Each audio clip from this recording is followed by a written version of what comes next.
Hey there, wrestling fans, it is I, CM Jew, the most glorious Jew that ever lived, in your wrestling rabbi and undisputed, unchained Jewish champion. So just sit back and bask in my glory, bro. Cause I'm here with the lovely Tifa. And on this episode, we head back to Houston, Texas to look at the night that the Boss and Hug connection made history. And where Kofi Kingston made us all believe that even in the darkest, most deprived cells of torture and mayhem, hope still lives. All that and more on this episode of CM Jew's Wrestling Reviews.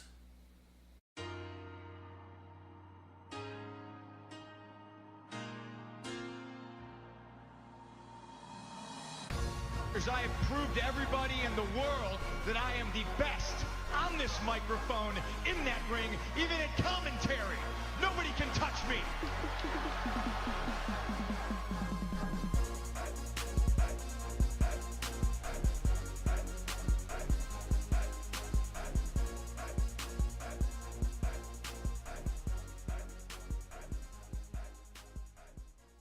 And welcome back, my wrestling fans, to episode 104 of CM Jew's Wrestling Reviews.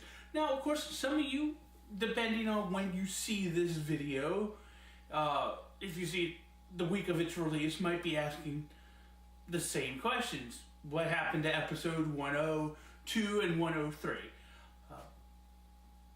Quick update on that. Unfortunately, because of technical difficulties and needing to reshoot and stuff, while I do have the footage, it's not all edited together yet, and I don't have those episodes in particular ready to release. Episode 102, of course, being on the Royal Rumble, and of course, episode 103 being on the New Beginnings tour of New Japan Pro Wrestling.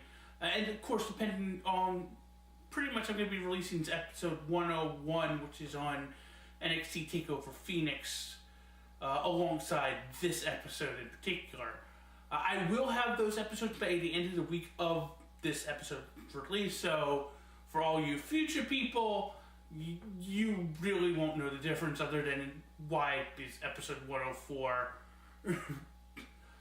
below episode 102 and 103 on the YouTube list, but that's here nor there. But those episodes are coming. I'm sorry for those delays, but I don't want to release an inferior product as far as needing reshoots and stuff being infringed. You know, it sucks when you're a bit of a perfectionist. It really does, because I just really want to talk about wrestling. But that's what we're going to do here, because literally hours ago, we had WWE Elimination Chamber 2019. And boy, was it an interesting show, as we will get into in the review proper. Not a whole lot of good wrestling, but really good storytelling and good, what I felt, sports entertainment. And again, if you've heard me before, I've said that the difference between professional wrestling and sports entertainment is, even though they're one and the same, one is the story inside the ring told through the art of wrestling, and then the other is the characters and the storytelling and everything that uses professional wrestling as a storytelling device to tell a much larger and grander story. And that idea of sports entertainment is really in play with this pay-per-view, as everything about this pay-per-view is about storytelling, about setting up the story for multiple stories going into WrestleMania. And that's what makes it so much interesting. So, outside of maybe the last match, and that's really the thing, is that really what saved the pay-per-view was the last match. That men's Elimination Chamber, which, for rumors, stated that it was a last-minute decision to make it the main event, but boy, was that a good decision. It left, even though they may have not gotten the wrestler they wanted to win the title, again, spoiler alert for those who haven't seen the pay-per-view yet, but still, it was a match that left the fans going home satisfied, if not happy, that, you know, they got their money's worth. because that match in particular was professional wrestling and sports entertainment mended together perfectly. But we're going to get to all that. So let's get into the review proper of WWE's Elimination Chamber 2019. First match for the WWE Cruiserweight Championship. Akira Tozawa versus Buddy Murphy. So, of course, on the pre-show, you had the Cruiserweights, starting off the night with a Cruiserweight Championship match. And my God, did the Cruiserweights once again try their best to steal the goddamn show. Buddy Murphy just continues to impress me every time he comes out, and Akira Tozawa was just on his game tonight. And these two just did an amazing Cruiserweight match. So many great moments. Buddy Murphy capturing Akira Tozawa's dive and not letting him touch the ground, hitting a suplex on him.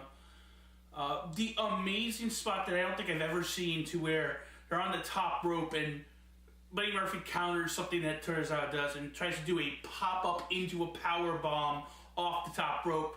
But as he catches him in the power bomb and he goes to leap off, Tozawa counters it into a super hurricane rana.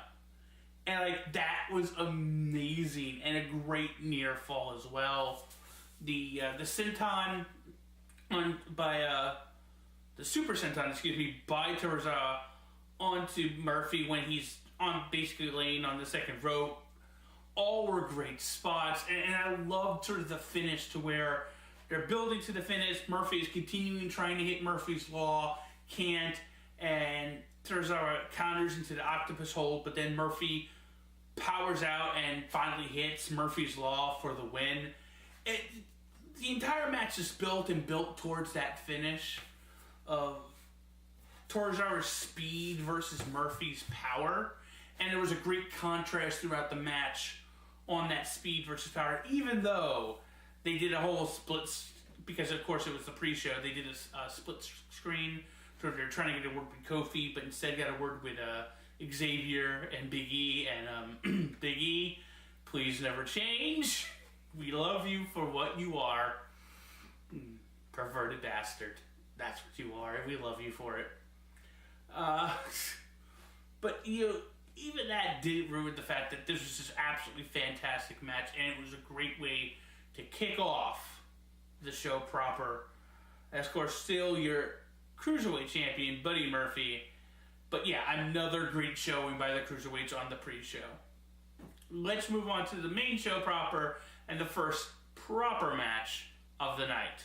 Second match, Elimination Chamber match for the WWE Women's Tag Team Championship. The Riot Squad versus the Iconics versus Fire and Desire versus Nia Jax and Tamina versus Carmella and Naomi versus the Boss and Hug Connection. So the first match we had was in the Elimination Chamber, as we had the Women's Tag Team Elimination Chamber match for the inaugural Women's Tag Team Championships. Though, thank you, Beth Phoenix, for actually noticing, but acknowledging the Gorgeous Blondes and the Jumping Bomb Angels, which I know a lot of younger people don't know of, so they don't know that WWE, back when it was WWF, actually did have a women's tag team titles, even though only 2 teams ever held it. And it was for a very short time in the WWF's period during the late 80s, early 90s, but still they existed, and it's nice for them to be actually acknowledged on TV during present time instead of forgotten. This match took a little bit to get started. Of course, we started with the Boss and Hug Connection, Sasha Banks and Bayley, versus Mandy Rose and Sonya Deville, Fire and Desire. They started the pace fairly well. Then came Liv Morgan and Sarah Logan of the Riot Squad and Next, and they added to it, but it's not that that it wasn't clicking, but they were just going at a steady pace, and then nothing was looking really like anybody had any urgency, really. They were taking things I felt really safe in there, trying to make sure nobody got hurt, which, you know what, I can appreciate, not wanting to get people hurt. Then came in the Iconics, and, you know, there was really, I had a problem with them. I mean, I love the Iconics, I love their character work, but here, a lot of the maneuvers that they had in the ring just didn't have that oomph to it. The oomph that you really want to feel, that makes it feel dangerous. And really, that's the thing, is that I really didn't feel like anything that was happening in the ring was really all that dangerous. That would change once Naomi and Carmella came into the ring, and a lot of their maneuvers were a lot more cleaner and crisper than the others were doing, and it really made everybody step up, and that's when the match really started to get going. And I really loved, ultimately, what became the first pin of the match, to where, you know, Naomi gets her revenge on Mandy Rose, but out of fighting her, Billie Kay rolls her up, and then Peyton Royce helps with the pinning predicament to get her pinned and have her eliminated from the match. And I like that because it was a tag team maneuver that got her pinned. It wasn't some very weak sauce maneuver. And I don't think Naomi looked weak in getting pinned in that spot. It looks like, you know, she unfortunately got taken advantage of by a tag team maneuver in a tag team match. So it really made sense. So I love that. And then, of course, they're about to celebrate, and they get turned on, but out come Nia Jax and Tamina, who lay waste to everybody, to which then they, of course, see the Iconics hiding back in their pod with the door closed going... That was just hysterical. I think everybody had a good laugh at that. And that was some good comedy that was needed at that moment, I thought. That, again, as the match started to pick up, it was a little lighthearted thing, and it, like, okay, now I'm really into this match, especially once Nia Jax and Tamina pried the doors open and dragged them out, and of course, hit them with, you know, dueling Samoa drops that got him pinned. So they're eliminated, and at this point, I think everybody thought that, you know, Fire and Desire are going to be eliminated next. It's going to come down to Tamina and Nia Jax versus Bayley and Banks, which I think everybody was expecting to happen, and it was going to be like, are the heels going to win or the face is going to win? And I don't think a lot of people were looking forward to that. So it was very surprising when it didn't. Now, I do have a kind of a hiccup here, and here it is. They say that, well, the setup for this is Nia Jax is tossing people to the outside, and she tosses Bayley to the outside, and she's setting up to, like, drive her through the pod, and she runs, and they say that Bayley sidesteps, to which Nia Jax goes basically into a pod, knocking herself out. My issue with this is it really doesn't look like Bayley sidestepped. Like, she barely got up, and then it seemed like Nia Jax missed her and whizzed by her and hit the pod.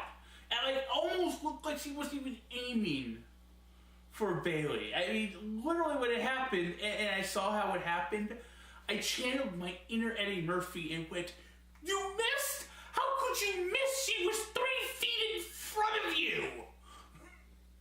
Like, that bad of a miss. And it kind of took me out because it's like, they keep saying, oh, Bayley sidestepped, but it's like, Bayley didn't do anything. She stood up. Nia missed her by a country mile. But, you know, I'm not going to complain because it did lead to this fantastic moment where both teams pinned Tamina after hitting her with a couple of maneuvers to get them eliminated. And I think that really brought the crowd alive as well, because I think everybody was expecting Nia Jax and Tamina to make it to the end, and now they weren't. So, my God, what's going to happen? You know, are they going to actually do what we wanted, put the belts on Bayley and Banks? Or are they going to have the heels of Rose and Sonya Deville, which I think nobody expected to win in that moment. So nobody really knew what happened. And then I thought both teams did a great job of building to the finish with a spot that sort of was very reminiscent of, playing on the story of what Banks did to Bayley last year in the Women's Elimination Chamber, but now it's different. And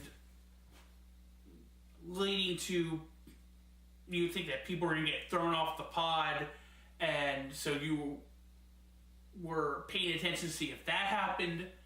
And then, of course, the build to where Bayley and Banks get tossed into pod posts, getting hurt. They try to take advantage on Sasha Banks with some fantastic maneuvers, including Mandy Rose's own version of a fairy tale ending. Doesn't work. And I love the ending to where Banks sort of slides out of Mandy Rose's grasp, which leads Deville to spear her, and then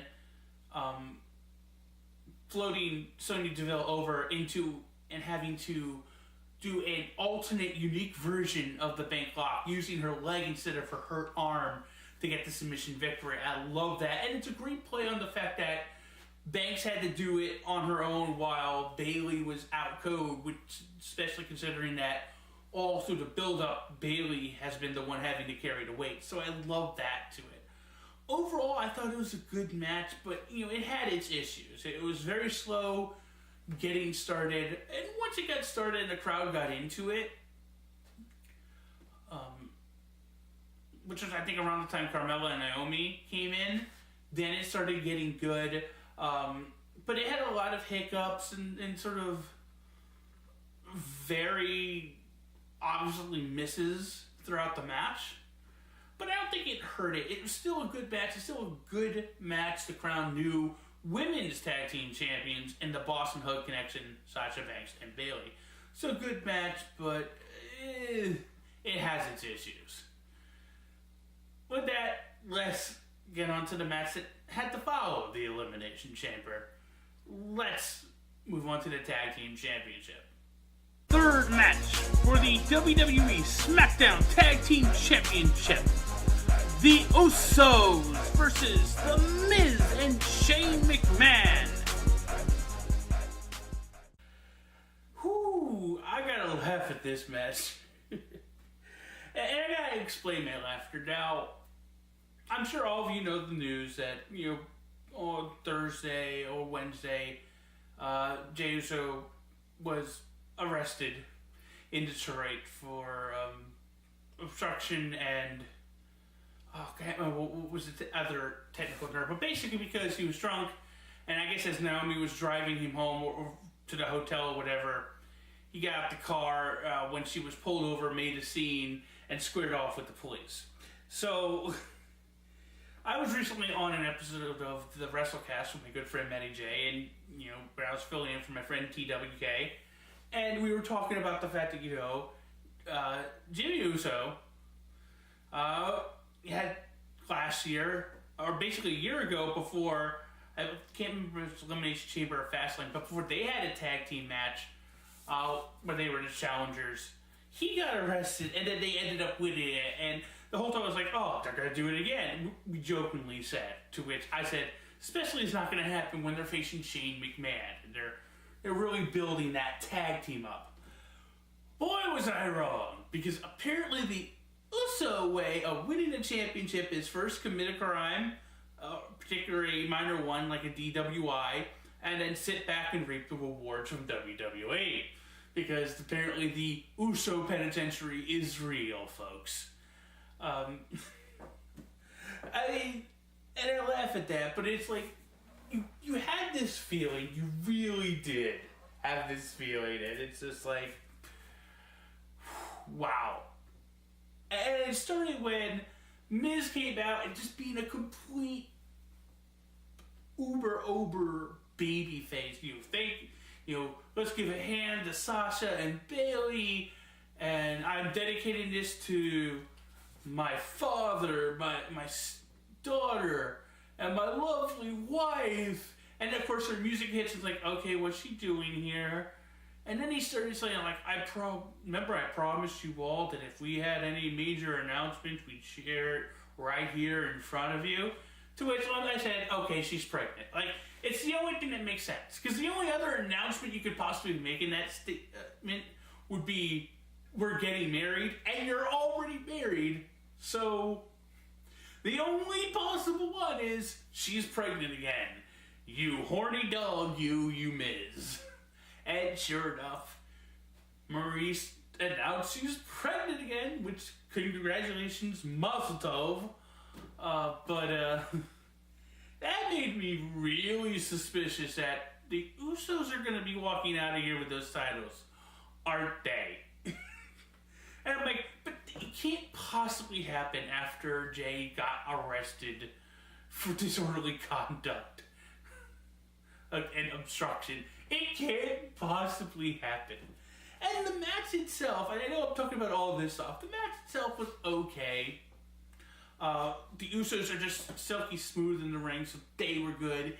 And both The Miz and Shane McMahon, excuse me, not Shane O'Man, but Shane McMahon, excuse me. It's late, folks, I'm sorry. My brain's working on half power. But Shane McMahon, it has a lot of energy, and you can feel that charisma come through when he wrestles, even if he's not the most silky smooth or proficient wrestler. I mean, those DDTs still in a way look very wanky, but did a lot of maneuvers, did the coast to coast, tried to do the other one, got caught in the super kick, did the leap of faith elbow drop through the table on, I believe it was Jimmy Uso, or I can't remember if it was Jimmy or Jay. But of course that all built up to Miz, like, full of vigor and wanting to prove himself that, with Shane McMahon carrying all that weight, that he wants to prove he can carry his weight, faces off with, I believe, Jay, and they go back and forth to where Miz then gets the upper hand with oh god, I can't believe I'm blanking on his finishing move. Not the Miz, but hits his finisher, takes some time to roll him over, does the lazy Jack roll, I'm like this cover, and gets a 2 count and immediately pulled into a crucifix pin by Jay for the 1, 2, 3, and the shocking win by the Usos. Just in general, very short, but still a very fun match. A lot of action that was packed into that small amount of time, but still fun. And more importantly, you really saw the stories that they were starting to tell with this storyline of The Miz and Shane McMahon, to where, in particular, later, when they showed him in the back, to where Shane was getting iced down, Miz couldn't handle the fact that he cost them the titles, to which McMahon said, go home, cool off. And so you understand the story of, like, The Miz is going to lead to this team,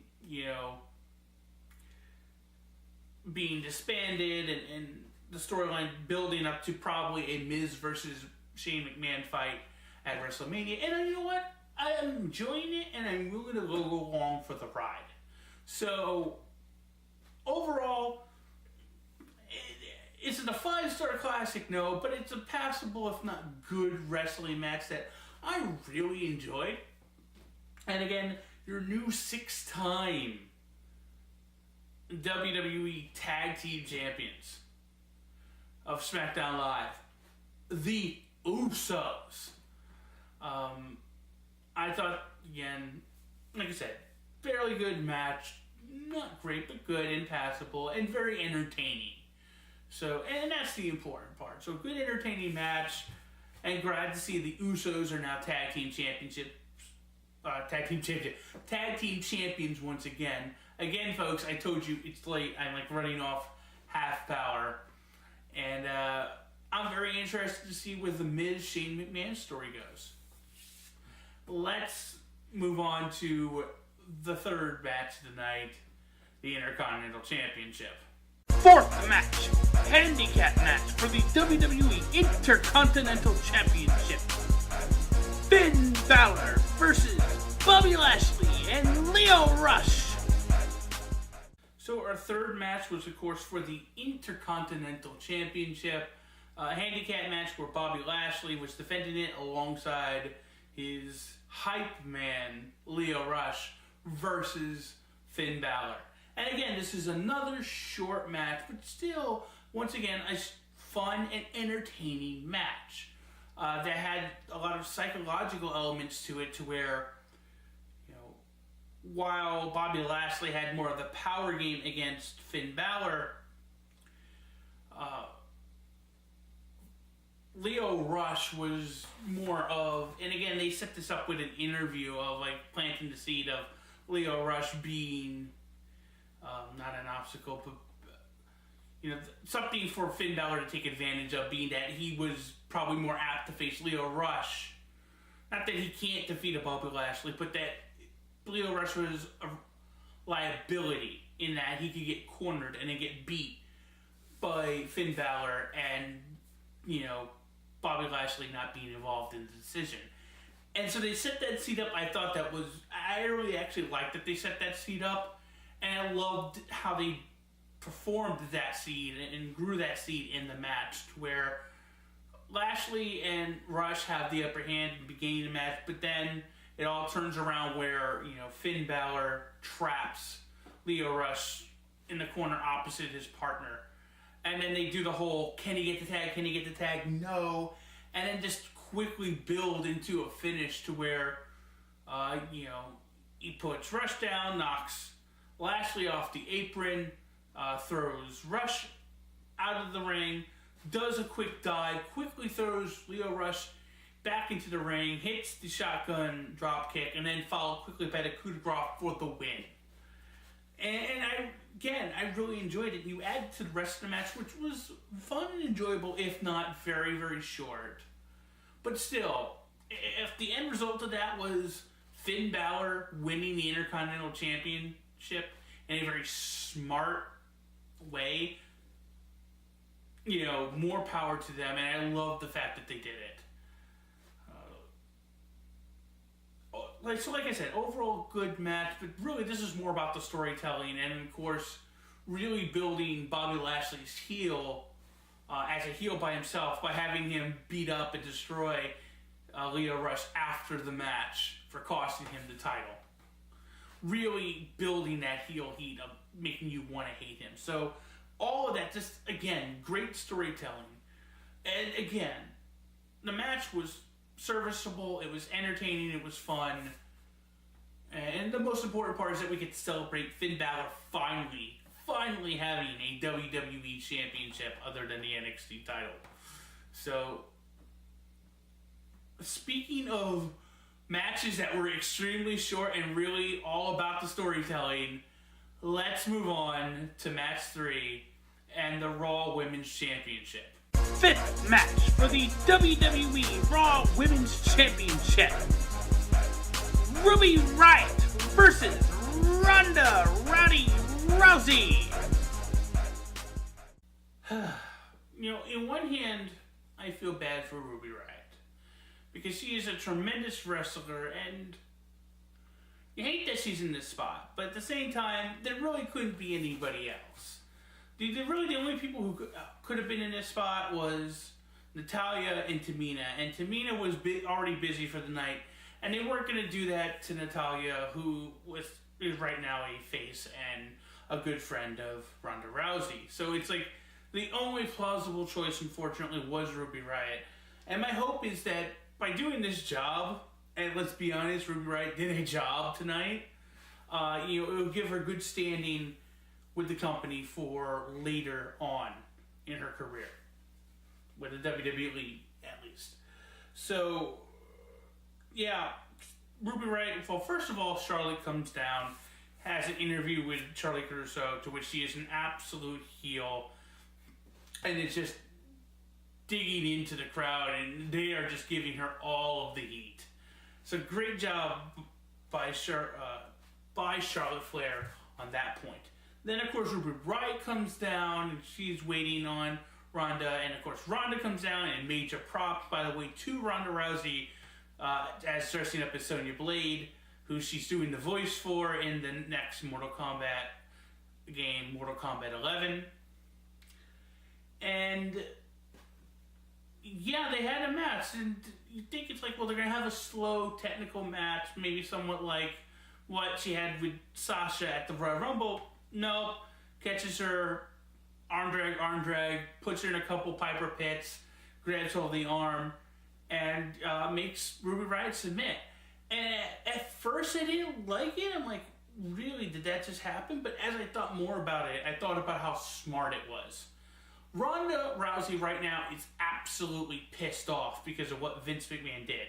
She was looking forward to her match with Becky Lynch, and she's had that taken from her, and she's now having to face somebody who she felt hasn't deserved or earned her way to face her. She's pissed off, and she took that out on Ruby Riott. And the reason why I said Ruby Riott was the only one who could have done it is because you needed a respectable wrestler who people thought like is very good, who could have taken Ronda to the limit any normal time, but with Ronda absolutely pissed off and meaning absolute business, no one stands a chance, and it makes you believe and just, wow, this is how dangerous Ronda Rousey is when she's pissed off, and I love it. And then of course you had the character interaction with Charlotte Flair facing off with Ronda, when of course out of the crowd comes Becky Lynch. And Becky beats the high holy hell out of Charlotte Flair, bloodying her up. It was wonderful. And then there's this great moment where Charlotte Flair's on the ground and she's looking at Ronda, and Ronda's looking at her. Ronda, by the way, just stepping back, watching the whole thing, smiling like, yeah, Charlotte Flair's getting what she deserves.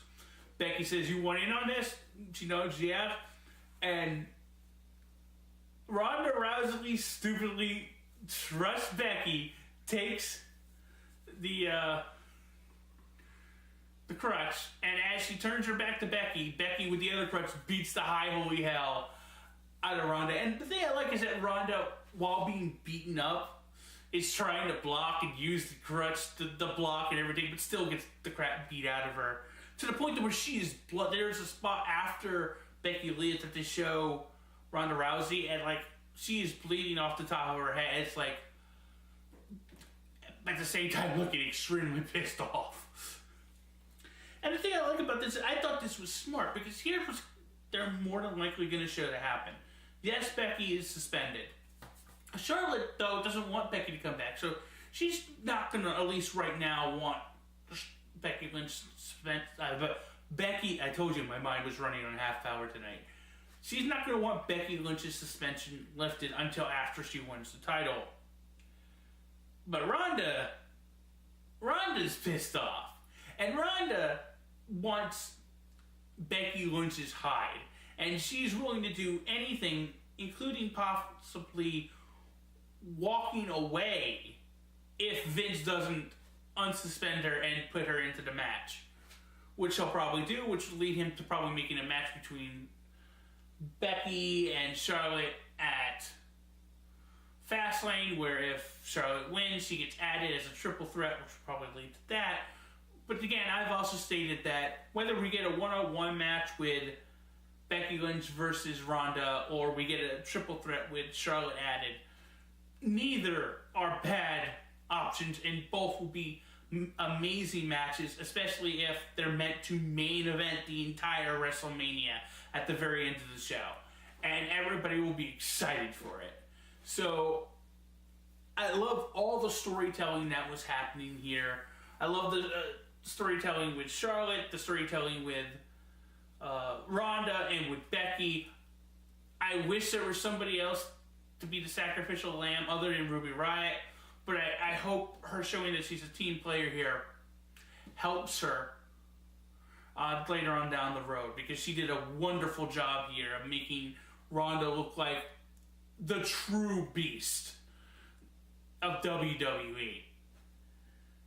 Unfortunately, the same praise can't be put on the next match on the card.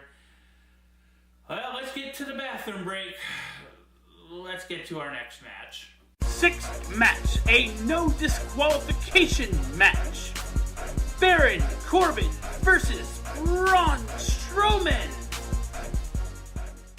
So, Baron Corbin versus Braun Strowman in a no disqualification match, on paper probably sounds like a good idea. Like, you have the monster among men who could break anything and just does these extremely wicked things in a no disqualification match, putting people through barriers, breaking tables, tearing down sets, versus the sadisticness of Baron Corbin, who is dedicated his life to ruining Braun Strowman's career.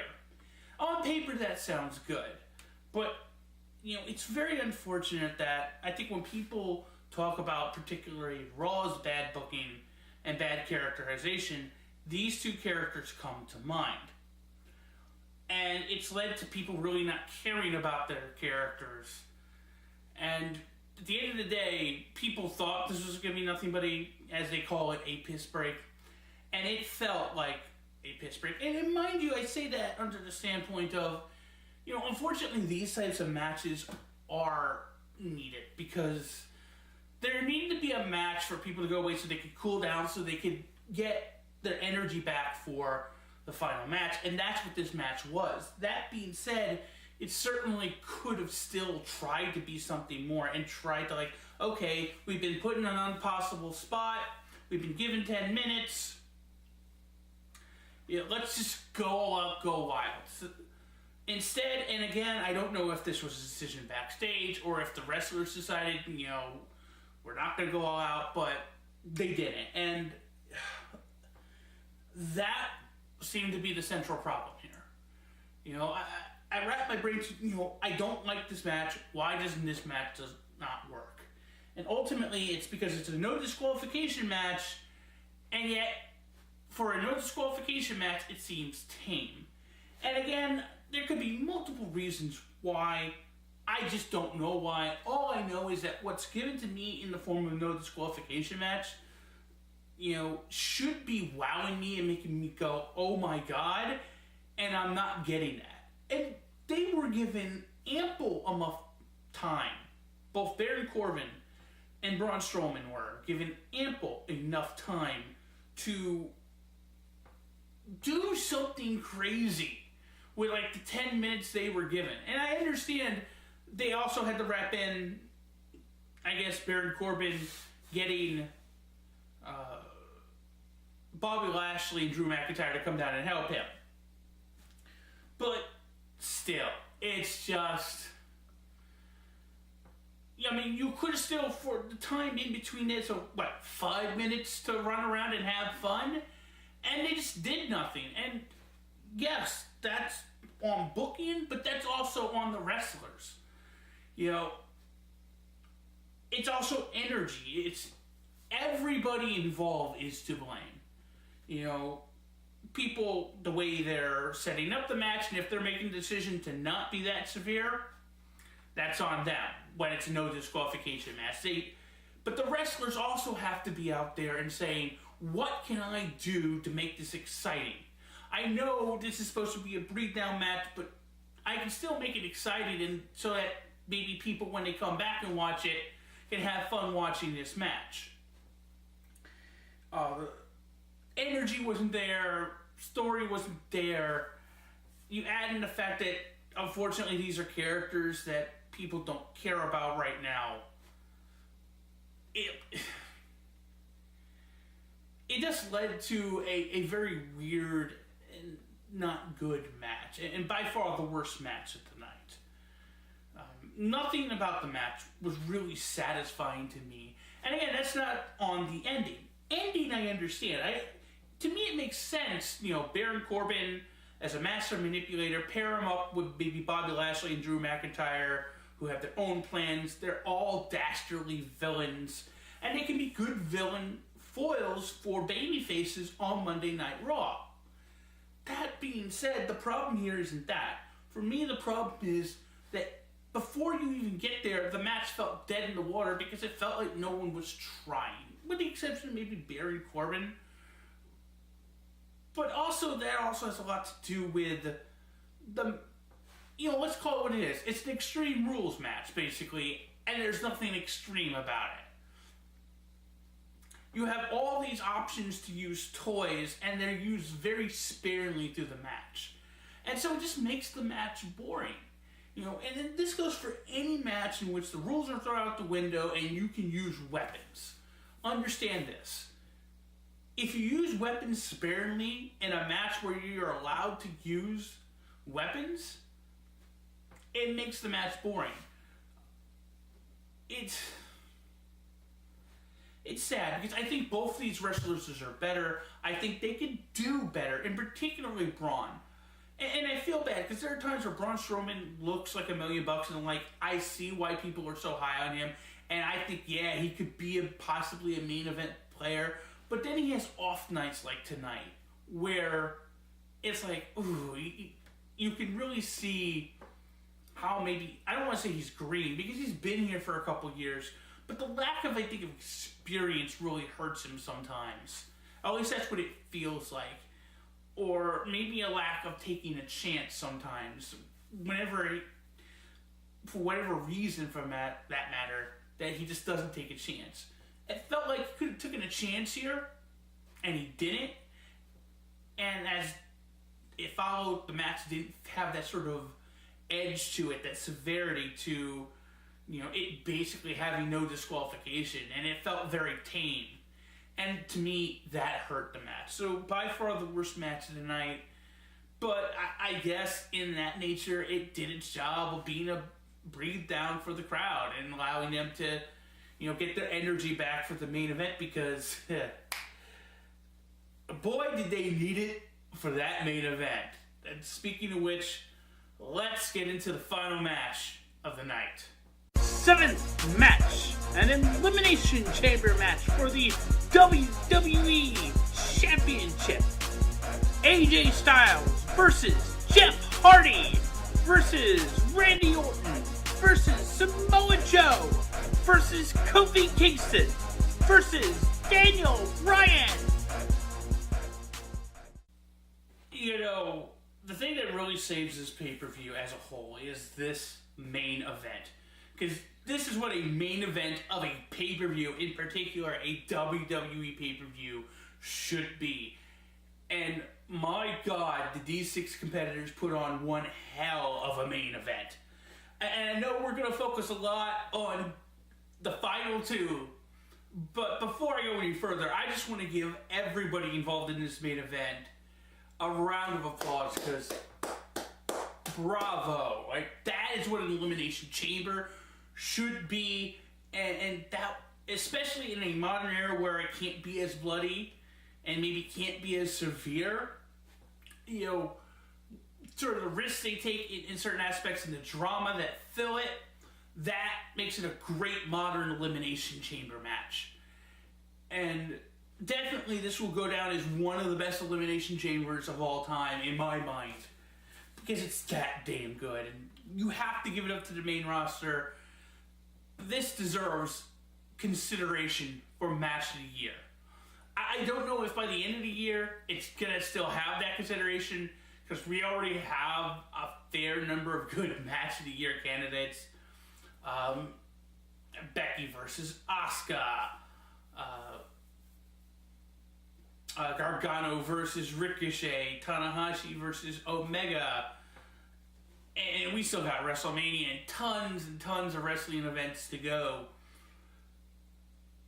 But I do have the feeling that that's what's going to happen to this match, is that it's going to be sort of the forgotten match of the year candidate that everybody forgets about. And hopefully it won't, because it deserves everybody to remember it, especially if they do have the kahunas, WWE, to put the belt on Kofi sometime in the future.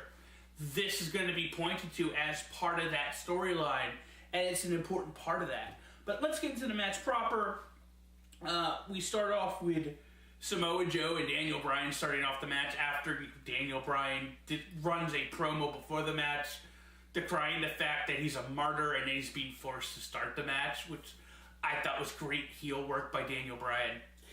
And then we sort of get that dream that, we always wanted to see WWE Daniel Bryan versus Samoa Joe. Oh, I'm so happy right now. I'm happy in my head, please. And these two just were the professionals you knew they were. I love the trading of chops. You know, Daniel Bryan trying to be strategic, trying to dance his way around Samoa Joe, trying to hit and move, but his strikes just having no impact. You know, he does the kick, and Samoa Joe's like, he's like Blade. What movie? Which one was it? It was either Blade 1 or 2 where one guy hits Blade. He's like, are you effing kidding me? Are you outside your mind? And when I was Samoa Joe, I'm like, are you kidding me? Really? And then the chops, and Joe's like, really? Really? This is how we're gonna do this? And that character work by Joe, it's like, oh, Joe is gonna kill you. Well, that thought process went into my mind, and Girl Scout cookies! Girl Scout cookies! Went into my mind as well, but that's a whole different story. But yeah, I just love the interaction here between Joe and Brian, and just the complete no-selling of Brian's strikes and everything. And then, of course, Kofi pops in, and that speeds up the match, and they have good energy, all three of them together. And Kofi certainly holds his own against Joe and Brian, and all three work all well together till the next person comes in, who is AJ Styles. And then AJ Styles come in, and then it picks up the pace again. And Styles is just amazing, in particular that he starts off going after Daniel Bryan, and then of course facing off with Joe, and getting his licks in on Kofi and everything. And all that builds to the first elimination of the match, to where, you know, Joe knocks, I think, AJ over the rope towards one of the pods, and he then locks in the clean clutch into Kofi Kingston. And then Kofi Kingston does the sort of running up the turnbuckle to kind of roll into a pin maneuver, which he used to beat Joe. I love that little throwback on from Tuesday night, and Joe, realizing it, just pops his hips so he could put him right back into the clutch. And then Kofi sits up and then drops down to use his head as a jawbreaker to get out of it. And then as Joe is dazed from the jawbreaker and turns around, he lands right into a phenomenal forearm by AJ Styles. And that's the first fall. And that sequence of events is just amazing.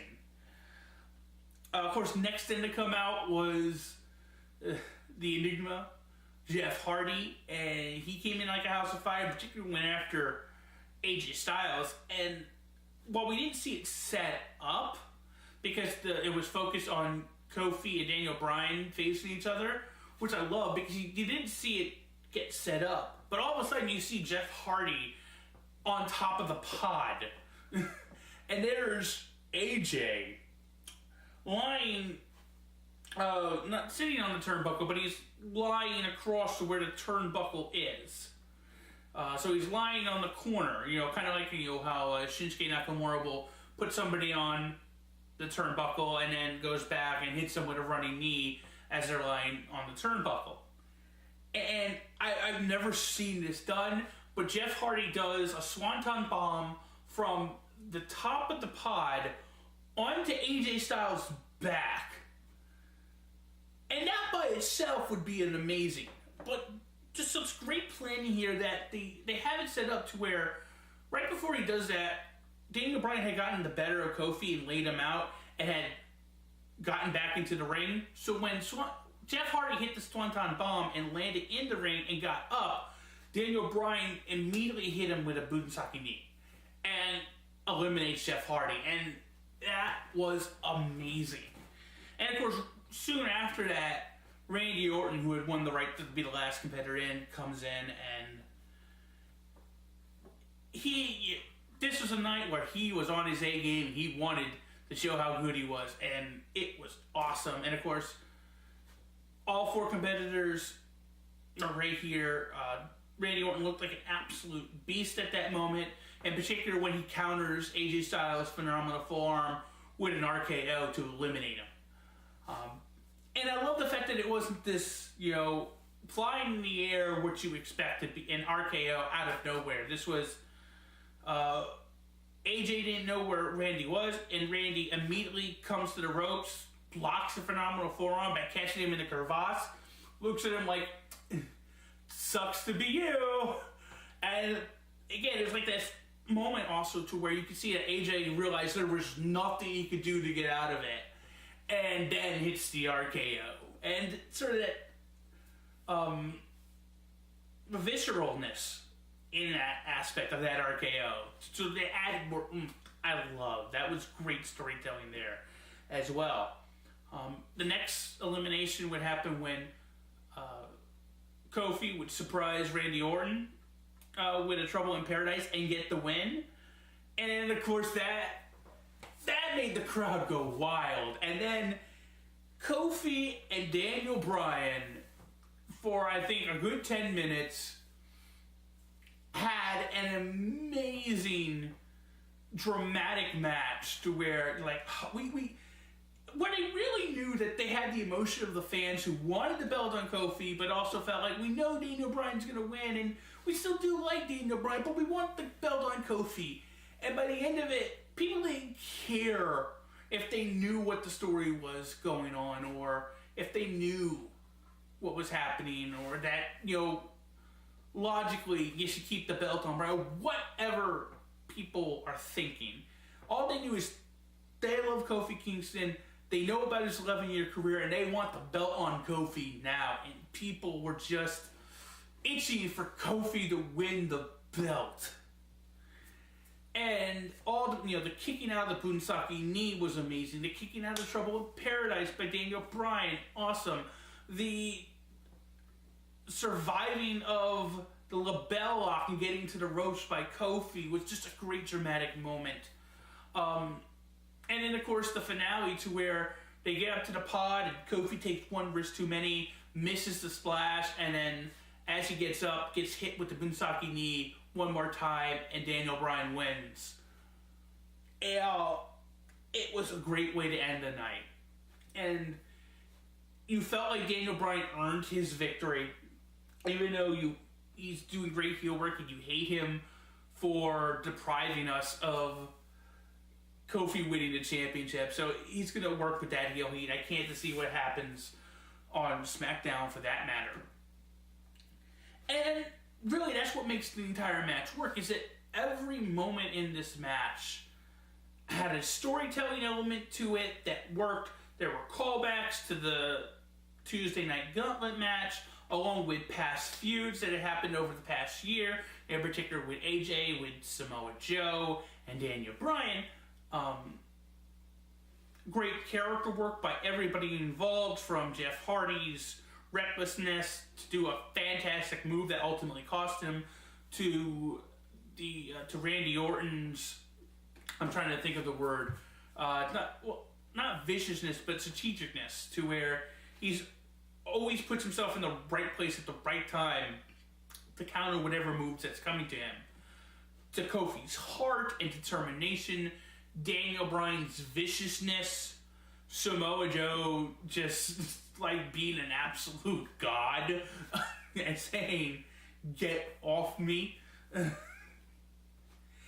everything worked. There was character work. There was storytelling throughout the match of how the story was going, and what led to each elimination had a build-up to it, to where each elimination felt epic. And then just the whole build to the end of the false finish after false finish, and just getting your hopes up to the highest point that Kofi's going to pull it out, only to dash at the end by having Kofi miss and then getting hit with the Bunsaki knee was great. And then just to add to really the satisfaction of the night, Daniel Bryan immediately goes, and the pay-per-view actually ends on New Day running out to the ring to help Kofi up and help him to the back, as he gets a standing ovation for the crowd that is well deserved. Don't tell me WWE doesn't know how to finish a goddamn pay-per-view, because damn it, this is how you finish a goddamn pay-per-view. And it felt awesome, and it felt right, and I think a lot of people are understanding this is not the end of the story. This feels just like the beginning. At least we hope it's the beginning, and we will see going forward, because we still got a month and a half of them of storytelling that they can get to that point. And it would be awesome if it happens. But, Kofi Kingston got an opportunity, unfortunately, due to somebody else's injury. He wasn't given a spot, he took a spot. And he was given an opportunity, he took the opportunity, and my God, major props to Kofi Kingston for just an amazing performance over the past week. More importantly, in this Elimination Chamber, it was awesome. Definitely the MVP of the night. And yeah, I could go on for an hour talking about this match, but we do need to wrap things up, so let's get to the final thoughts for WWE Elimination Chamber 2019.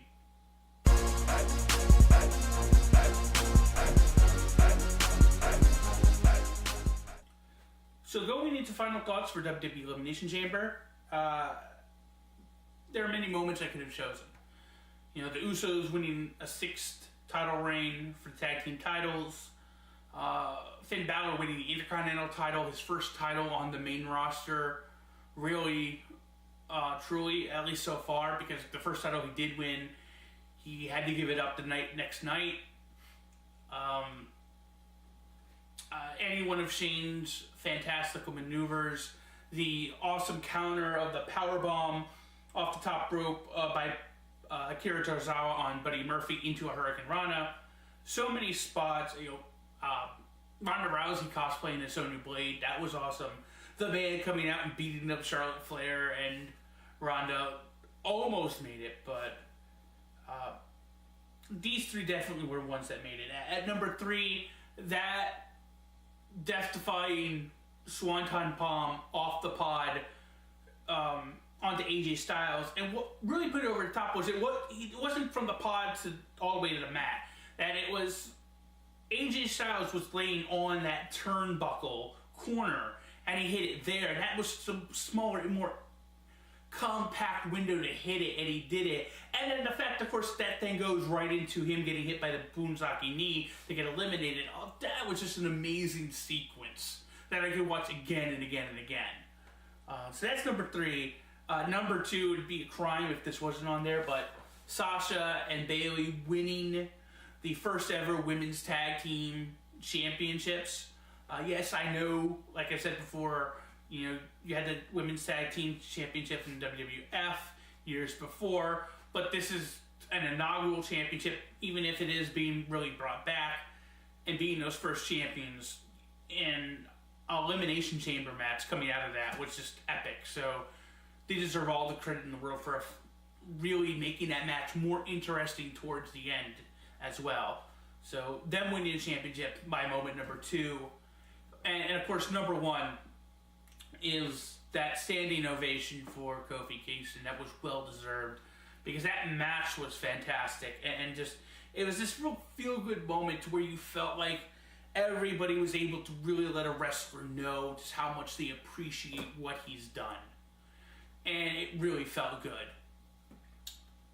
So with that, let's move on to the top 3 matches of the night. For me, number 3 was the Intercontinental title match, for where Finn Balor faced both Bobby Lashley and Lio Rush in the handicap match. There was great psychology in the match and great storytelling leading up to a great moment of Finn Balor winning the Intercontinental title. Number 2 was the tag team match between the Usos and The Miz and Shane McMahon. Again, I thought there was some good storytelling and good psychology throughout the match, even if it was a bit short. But I think all competitors involved were able to tell a great story, and a story that can be used to tell a future story, and that's going to be important story elements going further as we go on the road to WrestleMania. But number 1 is the one match that I really thought, more than any other match this night, combined the art of telling a story within the ring with the art of storytelling, the story that's been told outside the ring, and bringing those stories in to tell a story. And like I said, it's the perfect combination of sports entertainment and professional wrestling being the same thing at the same time and being used together to tell a story. You had great wrestling maneuvers, great wrestling moments, great character moments, great storytelling. You had everything you wanted in an Elimination Chamber match, with it also feeling epic and brutal all at the same time. And the fact that Kofi comes out of it looking like an absolute star when it was already full of stars. A star that Kofi Kingston has deserved and should have been a long time ago. There's nothing more you can say about this match. It deserves to be in consideration for Match of the Year. And hopefully people will remember it, because I'm sure there's going to be a lot of great one-on-one contests that a lot of people will remember, but people definitely need to remember this contest when it comes to thinking of Match of the Year, because it deserves that consideration, because this was an absolutely fantastic match. So my number one match, the WWE Championship Elimination Chamber match. It really comes down to that match being the overall thing that really holds this pay-per-view up. Like I said, wrestling all the way up till that final match was okay, because the wrestling really wasn't the focal point for most of this pay-per-view. You had okay wrestling, if a bit sloppy, in the Women's Elimination Chamber for the Women's Tag Team Championship, as I said. But, again, it built up, it got a little bit more crisp towards the end, and ended as a good match. The tag team match, the Intercontinental Championship match, had some good wrestling in it, but it was really more about the story. Ronda Rousey, again, unfortunately squashing Ruby Riott, was also made it all about the story. And that moment of the man, Becky Lynch, coming out and beating the high holy hell out of Charlotte Flair and Ronda Rousey. And as much as I would love to see a longer match with Ruby Riott versus Ronda Rousey, and hopefully I'll get that in the future, and I know I will get that in the future, again, that segment was more about the story. I think that was the right call. But as far as wrestling, I didn't get the wrestling I wanted. I've already talked ad nauseum about Baron Corbin and Braun Strowman. It is what it is. It did its job to cool down the crowd so that they'd have energy again. But again, it was a match that left me wanting more. And if the pay-per-view had ended there, it'd be a very disappointing pay-per-view. But thank God for this main event, because this main event, like I keep saying, and I know I keep saying it, but I'll say it again, the perfect amalgamation of the art of professional wrestling and the art of sports entertainment coming together as one to tell a fantastic story as part of a wrestling match. And this is how you do an Elimination Chamber. This is how you end a night. It was a fantastic match, and really, as far as I'm concerned, saved the entire pay-per-view. And, I mean, you take that match away, the pay-per-view, to me, I'm not going to say it's nothing, but feels like a disappointment. But this was the satisfying ending that we deserved. And the rumor is that the Women's Elimination Chamber was supposed to be the main event, but they switched it to this. And if that was a Vince McMahon decision, and again, I'm saying if that was, you have to give him his props, because he made the right call making the WWE Championship the main event, because that's what needed to happen, and it's why this pay-per-view is as good as it is. So you add it all together, some good overall matches that had some very good storytelling as part of it, that were really there to either start or continue stories down the road to WrestleMania. You had a really decent and yet good opener that made history with the women's tag team titles. and then you end on that fantastic Match of the Year candidate that is one of the best Elimination Chambers of all time. And what you get is a really, really good pay-per-view that left people going home happy. So I give WWE Elimination Chamber a 4 out of 5. It's far from perfect by any means, but solid wrestling in the middle with some great storytelling. The historic opener with new first-time champions, and that absolutely fantastic main event. This is a solid WWE pay-per-view, and hopefully, I'm really hoping that WWE will have more of its in-between pay-per-views like Elimination Chamber that are outside of their Big 4/Big 5 be this good. Because if they are, it will keep people interested in the product and could continue the momentum towards WrestleMania. So, Fastlane, the ball is in your court. And that is it for this episode of CNJU's Wrestling Reviews. I hope you enjoyed it. Remember to like and subscribe the video and the Absolution Network here on YouTube. Just press that bell button to be updated when we have new videos coming out. And as I said, next time we come to you, we will be reviewing WWE Fastlane as the road to WrestleMania continues. But until next time, my wrestling fans, I want you to remember that I am the most glorious Jew that ever lived. Your wrestling rabbi and unchained, undisputed Jewish champion.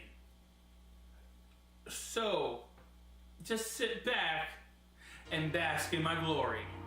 Insert the dramatic pause.